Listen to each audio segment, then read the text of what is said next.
première fois que vous vous êtes aperçu que vous ressembliez à l'immense star, enfin le tube en tout cas, interplanétaire qui a fait tant parler de lui, c'était quand? Vous en souvenez? Alors c'était en Irlande, c'était en fin 2012. Bon, on commençait déjà un peu à venir vers moi dans la rue en disant c'est vous qui dansez le cheval. Alors je n'avais pas vu le clip à ce moment-là jusqu'au jour où je suis allé en boîte. Et là, j'étais avec ma copine à l'époque. Là c'est le vrai, hein? Là c'est le vrai, oui. Le vrai Psy. Et je me suis retrouvé avec une cinquantaine de filles qui sont venues vers moi en me disant une photo, allez, danse, danse.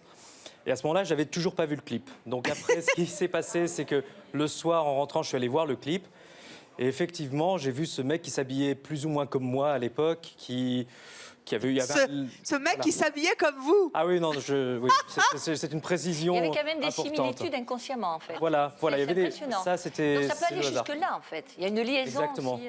Exactement. Et je me suis dit, effectivement, il y a une ressemblance, il est un peu plus gros que moi quand Vous même. avez appris après à danser comme lui?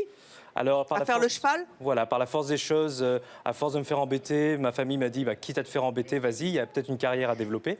Donc j'ai envoyé mon CV à une agence de sosie. Et pour l'anecdote, en envoyant le CV, il y avait une photo de moi. Et l'agence m'a recontacté en me disant, mais on sait qui est Psy, tout le monde le connaît, parce que vous avez une photo de vous. Je leur ai dit, mais c'est moi sur la photo. Est-ce que ça a plus d'avantages que d'inconvénients de lui ressembler? Alors, ça a ses avantages, puisque j'en ai profité quand même quelque peu, je dois bien l'avouer. C'est-à-dire j'ai engagé un agent pour commencer à faire du booking, que ce soit en boîte de nuit ou autre. Et on a en particulier fait un peu de buzz, comme on dit, sur le Festival de Cannes, en venant avec quelques gardes du corps. Et ça a créé une petite émeute qui a enchaîné par un certain tsunami médiatique. Carrément.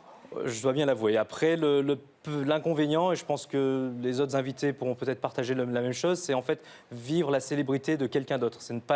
Les gens nous reconnaissent pour pas ce qu'on est. Nous ne sommes pas les personnes en question. Et ça va jusqu'à... J'ai eu un cas où j'étais en train de faire des courses tranquillement, où j'ai eu des personnes qui m'ont suivi dans tout le magasin en me demandant une photo. Et j'ai dû demander aux personnes qui travaillaient de dire non, mais là, je suis en train de faire mes courses, j'aimerais être tranquille. Ben oui, ça, il achète du PQ comme tout le monde. Hein. Voilà.